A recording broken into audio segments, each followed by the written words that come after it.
Registration करने के लिए किसान का क्या क्या जरूरी हो गया, ठीक है। किसान का क्या क्या जरूरी है, कागज चाहिए, एग्रीकल्चर पोर्टल पे रजिस्ट्रेशन करना है, चाहे फार्मर रजिस्ट्री करना है, चाहे जो भी करना है, ठीक है। तो यूपी एग्रीकल्चर पोर्टल पे रजिस्ट्रेशन करने के लिए उनका सबसे पहले आधार कार्ड, आधार रजिस्टर्ड मोबाइल नंबर, उनका खतौनी,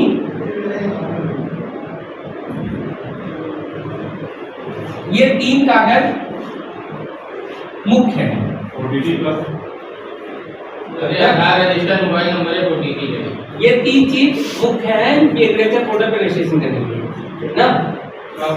इनका आप आधार नंबर सबमिट करोगे, आधार में पूरा डिटेल रहता है, वो अपडेट हो जाएगा।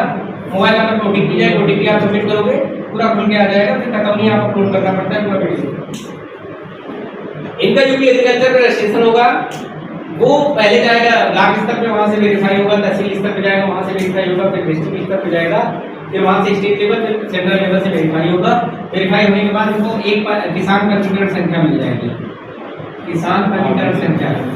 वही पंजीकरण संख्या जो है मेन होती है, उसी बिहार पे वही पंजीकरण नंबर जो है लगता है जब हम अपना टोकन काटने लगेंगे। ये पंजीकरण लगभग 12 अंक का होता है ना, वो पंजीकरण नंबर में डालना पड़ेगा और हमारे रजिस्टर्ड आधार रजिस्टर्ड मोबाइल नंबर पे ओटीपी आएगा, तो हम वो ओटीपी सबमिट करेंगे। ओटीपी सबमिट करने के बाद फिर योजना का नाम आएगा, किस योजना में आपको टोकन काटना है, उस योजना का सिलेक्शन करोगे। फिर यंत्र क्या क्या उस योजना में यंत्र है, यंत्रों का सिलेक्शन करोगे। इसमें ये हो गया पंजीकरण नंबर हमारा हो गया।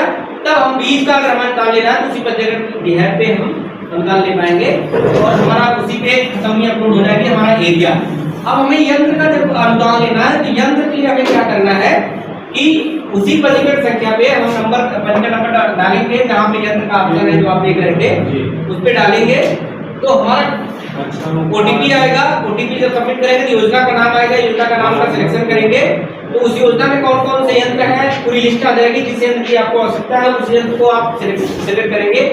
इसमें टोकन अमाउंट जमा होता है, ठीक है, तुरंत ऑनलाइन। डाउन पेमेंट नहीं, डाउन पेमेंट नहीं करेंगे। 1 रुपए से लेके 10,000 रुपए तक, अगर कोई यंत्र 1 रुपए से लेके 10,000 रुपए तक का है उस पे 0 चलाना होगा, मतलब उसका कोई टोकन राशि नहीं। 10,000 1 रुपए से लेके 1 लाख रुपए तक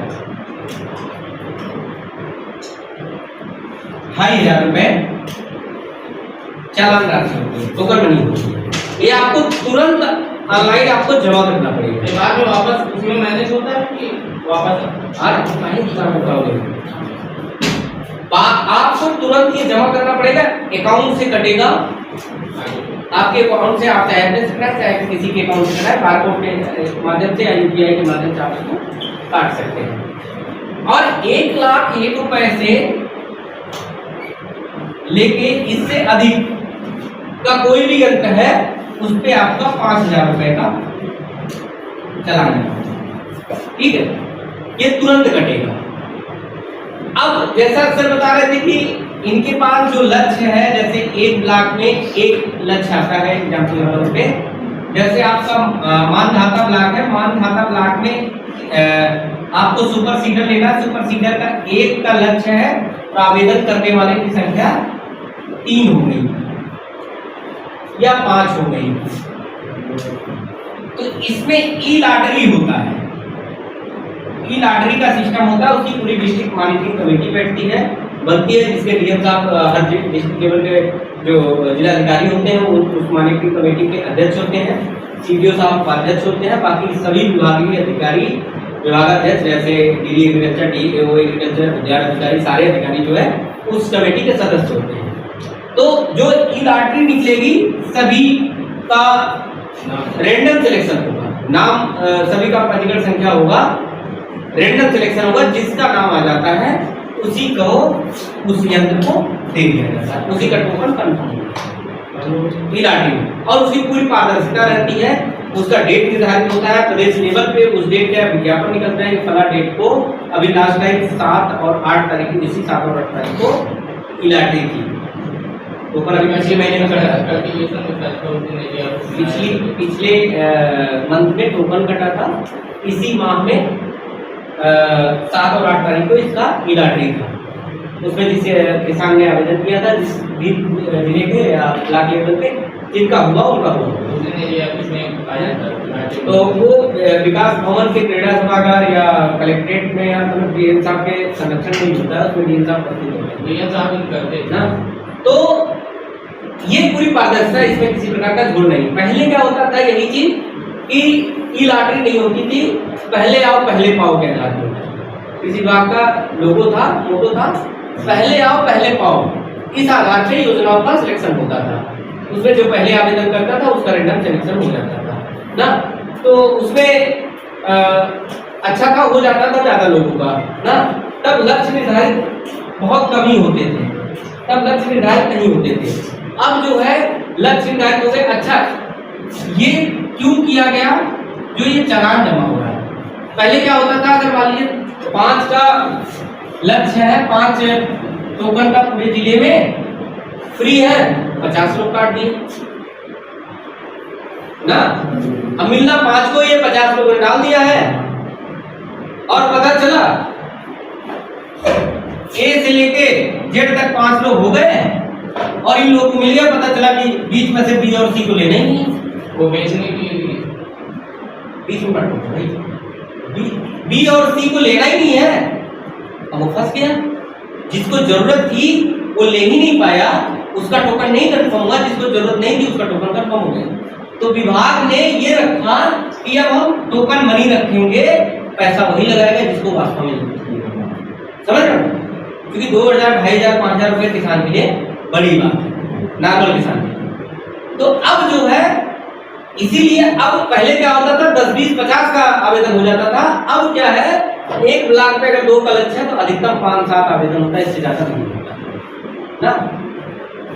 अब मान लीजिए इन लोगों का हो गया टोकन कंफर्म, 3 लोग ऐसे हैं जिनका नहीं कंफर्म हुआ। मतलब आपके ब्लॉक में 1 का लक्ष्य था, 3 लोग आवेदन किए थे, 1 का कंफर्म हो गया, 2 का नहीं हुआ। अब 2 लोग का जो टोकन अमाउंट है 5000 या 2500 रुपए, ये 2-3 महीने के अंदर जो उस किसान का यूपी एग्रीकल्चर पोर्टल पे अकाउंट ऐड होगा, जिसपे पीएम किसान की धनराशि आती है, उसी खाते में 2-3 माह में पैसा वापस आएगा ऑटोमेटिक, उसी अकाउंट में ये पैसा वापस आ जाएगा। ये विभाग की योजना है, ठीक है। तो पहले क्या था कि जो 1 रुपए से 10,000 तक के यंत्र थे, ये टोकन इनका नहीं करता था, इनका टोकन नहीं करता था। लक्ष्य आता था, आप डायरेक्ट इसको खरीद सकते थे विभाग से। अब क्या है, इसका टोकन कट रहा है और इसकी भी लॉटरी हो रही है। पहले इसकी लॉटरी नहीं थी ना, अब इसकी भी लॉटरी हो रही है, इसकी भी लॉटरी हो रही है, इसकी भी लॉटरी हो रही है ना। और 1 रुपए से 10,000 रुपए तक की यंत्र का सब्सिडी जो है 50% रहती है ना। और 10,000 1 रुपए से लेके 1 लाख तक के यंत्र की जो सब्सिडी होती है वो 40% से लेके 80% तक होती है। और 1 लाख 1 रुपए से लेके 2 करोड़ तक के यंत्र की जो सब्सिडी होती है वो 40% से लेके 80% तक होती है। अब उस पर कई योजनाएं हैं, जैसे सर बता रहे थे, योजनाओं का जो नाम है वो इस प्रकार है। अब अभी हम आपको ये भी बताते हैं कि आप अपनी दुकान के माध्यम से क्या क्या चीज बेच सकते हैं ना। टोकन बेस पे आप क्या क्या चीज अपने दुकान से बेच सकते हैं, ये आपके लिए इंपॉर्टेंट बात है ना।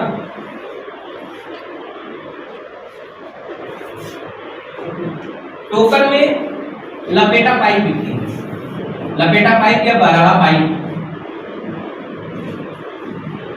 जो आप अपने बोर से सीधे खेत तक पानी लेके जाते हैं, प्लास्टिक वाली पाइप लपेटते, व्हाइट वाली, सफेद वाली, काली वाली, जिस भी कलर की मिल जाए।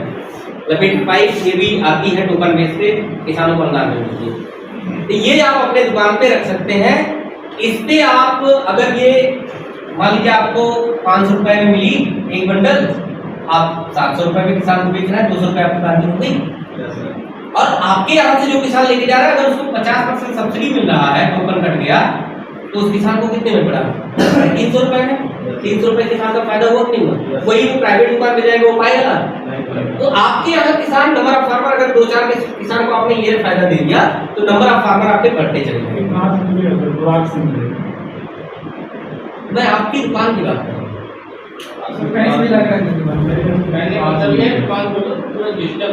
अभी वो सिस्टम बता रहा हूँ। एक तो लपेटा पाइप हो गया, दूसरा पावर स्प्रेयर हो गया, जो स्प्रे मशीन हम लोग बेचते हैं बैटरी वाली पावर स्प्रेयर। इसकी भी आप अपने बिल पे बिक्री कर सकते हो जिस किसान का टोकन कटा है ना। तो अगर आप 5000 का बेचते हो तो किसान को अधिकतम 2500 से लेके 3000 रुपए तक का अनुदान मिलता है इस मशीन पे। इसी तरीके से लपेटा पाइप हो गया, पावर स्प्रेयर हो गया, और आपका चारा मशीन भी है, बखारी है ना, चारा मशीन भी है, बखारी है, और तिरपाल जो छोटे छोटे यंत्र हैं। तिरपाल हर किसान की जरूरत होती है ना, तो तिरपाल आप ये भी आप बेच सकते हैं अपने बिल पे ना। चारा मशीन,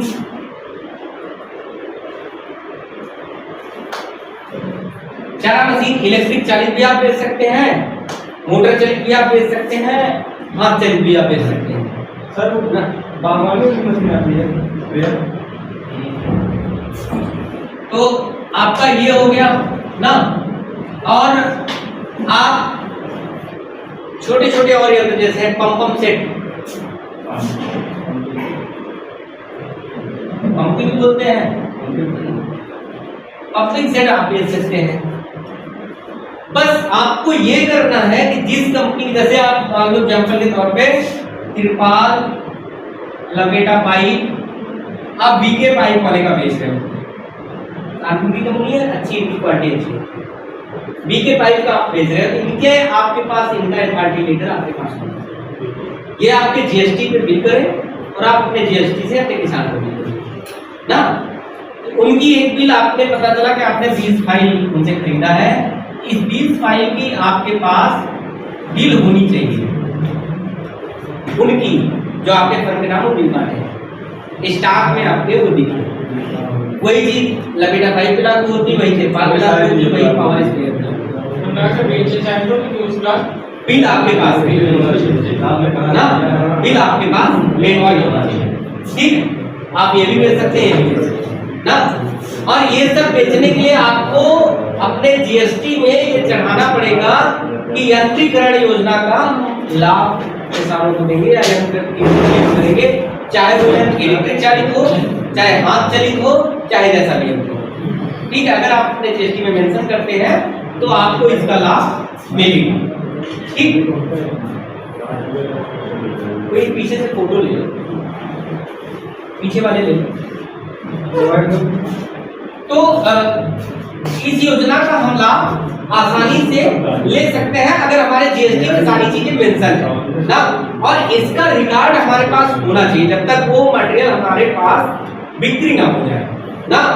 और हमारा जो सेल रजिस्टर होता है, जो हमारा स्टॉक रजिस्टर होता है, उसमें भी ये चीज मेंटेन होती रहे ना, तब हम जो जाके एक अच्छी इनकम कर पाएंगे। अब ये सुविधा प्राइवेट में नहीं है, ये सुविधा प्राइवेट पे वो स्वीकार्य नहीं है विभाग द्वारा। हाँ, अनुदान वो लोग नहीं दे सकते ज्यादातर ना, जीएसटी नहीं मिली, जीएसटी है वो दे सकते हैं, लेकिन अगर आपकी बिल जा रही है, पहली डिमांड आपकी है, क्योंकि आप विभाग द्वारा एथराइज्ड एक डीलर बन रहे हैं, एज ए सरकारी दुकान के रूप में आप रजिस्टर ले रहे हैं, लेकिन वो एक प्राइवेट डीलर है ना। आप विभाग की योजनाओं के हर पैरामीटर को आप फॉलो करते हुए आप अपनी दुकान को चला रहे हैं, तो ये आपकी पहली प्राथमिकता होगी इस पे ना। तो ये आपकी एक्स्ट्रा इनकम हो सकती है ना। अब एक तो ये हो गया ना, इसको आप बेच के प्रॉफिट पा सकते हैं। अब इसमें ऐसा भी हो सकता है कि आपके परिवार में किसी को चाहिए, आपको खुद के लिए चाहिए, अपना टोकन काट के टोकन कंफर्म होता है, आप वही ले सकते हैं। आपको ज्यादा कमाई करनी है अपने 2-4 हित मित्र के लिए, हालांकि ये वीडियो चल रहा है नहीं बताया, आप अपने किसानों का जो आपके यहाँ रजिस्टर्ड हो, जिनका डाटा आपके पास हो, जो आपके पास हो, जो आपके नजदीकी हो, जो आपसे लंबे टाइम से लेन देन कर रहे हो, जो आपसे व्यवसाय कर रहे हो, खाद बीज दवा समय समय पे ले रहे हो, अगर उनको आवश्यकता इन सभी यंत्रों की है तो आप उनको आसानी से ये चीज भेज सकते हो, उनको टोकन काटने में सपोर्ट कर सकते हैं, टोकन कंफर्म होने तक सपोर्ट कर सकते हैं, फिर यंत्र बिक्री तक का सपोर्ट आप कर सकते हैं। ठीक, ये रही यंत्रीकरण की बात, जो कि हम छोटे यंत्रों पे, अब जैसे 1 लाख से 10,001 रुपए से अधिक का यंत्र तो हम अपने दुकान में बेच नहीं पाएंगे। हम जैसे ही 1 लाख से अधिक का यंत्र बेचना चलेंगे तुरंत हमारे पास उस कंपनी की अथॉरिटी होनी चाहिए ना। अब 50,000 या 1 लाख के आसपास के यंत्र क्या हो, रोटावेटर, सुपर सीडर, ट्रैक्टर, ये सब तो लेने के लिए हमारे पास बड़ी पूंजी होनी चाहिए। अभी हम स्टार्टअप है, लेकिन स्टार्टअप की कैटेगरी पे ये चीजें बेच सकते हैं, ये भी बहुत बड़ी चीजें है अगर ये मोटर चालित है ना, तो इसको नहीं तो लेकिन ये चीज को हम आसानी से बेच सकते हैं ना। और हर गांव के हर किसान की ये आवश्यकता है, हर गांव के हर किसान की ये आवश्यकता है ना। लपेटा पाइप हर गांव में यूज होता है, हर किसान यूज करना चाहता है, तिरपाल हर किसान यूज करना चाहता है, पावर स्प्रेयर हर किसान को चाहिए ना। तो इससे हम एक अपना इनकम का अलग सोर्स बना सकते हैं। ठीक है, अब यंत्रीकरण का जो उन्होंने बताया कि यंत्रीकरण में आप योजना का लाभ ले सकते हैं, टोकन काट के किसान जो आपके जुड़े हैं उनका टोकन आप काट के या किसी के माध्यम से कटवा के अगर उनका टोकन कंफर्म हो रहा है तो यंत्रीकरण योजना का लाभ आप उनको दे सकते हैं। इसके लिए आपको अपने किसान का पहले तो आपके किसान का पंजीकरण होना चाहिए, जो हमने अभी बताया इसके पहले यूपी एग्रीकल्चर पोर्टल पे। उनका पंजीकरण नंबर आपके पास हो, उनका आधार नंबर हो, टोकन आप काटेंगे, उनके नंबर पे ओटीपी जाएगा, ओटीपी के बाद आप यंत्र का सिलेक्शन करेंगे, यंत्र सिलेक्शन करने के बाद आप उनका टोकन काटेंगे, उसका जो चालान होगा 2,500 रुपए 5,000 रुपए आप लोग काटेंगे। काटने के बाद टोकन वेटिंग में जाएगा, टोकन वेटिंग में जाने के बाद जो ई-लॉटरी का सिस्टम आएगा, ई-लॉटरी के बाद अगर उनका टोकन कंफर्म होता है तो जाके आपका किसान इस योजना का लाभ पा सकता है। अच्छा, अभी क्या जरूरत है, हमें आपको जरूरत क्यों पड़ रही है इस चीज को करने की? बहुत से हमारे एक ऐसे किसान हैं जिनको ये पता ही नहीं है कि अनुदान पे यंत्र भी मिलता है। अनुदान पे यंत्र भी मिलता है, बहुत से किसान भाई को पता ही नहीं, समझ रहे? तो अगर आप उनको ये चीज बताते हो और उनको लाभ मिल जाता है तो वो आपकी दुकान में 10-20 लोगों को और जुड़ेंगे। क्योंकि अगर 1 लाख का यंत्र है और 40% की सब्सिडी है तो सीधा 40,000 का फायदा है कि नहीं?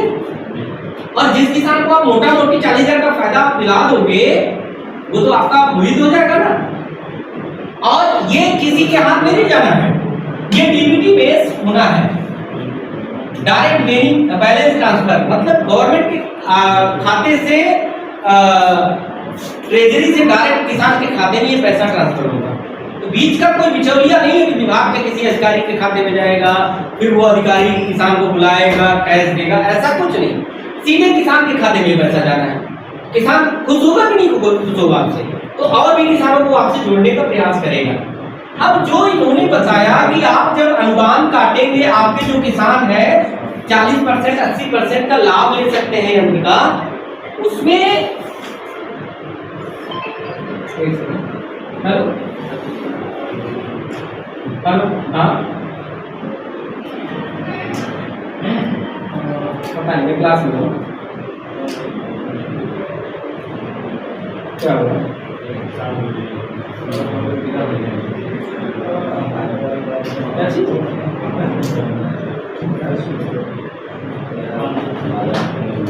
मैंने आपको दे दिया तो हो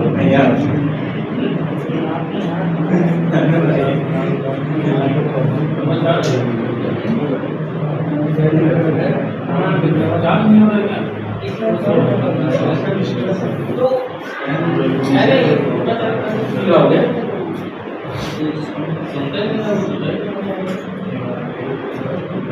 वीडियो बंद कर देना भाई।